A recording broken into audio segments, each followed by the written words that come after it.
Most traders complicate their setup until they can't even follow them. My strategy is the opposite. Simple, refined, and designed to last.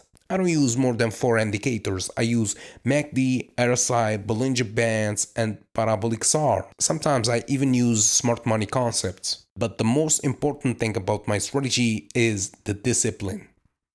Yeah, so if you want to learn my strategy, the first episode is free at learnthestrategy.com/free. Link in the description or in the bio.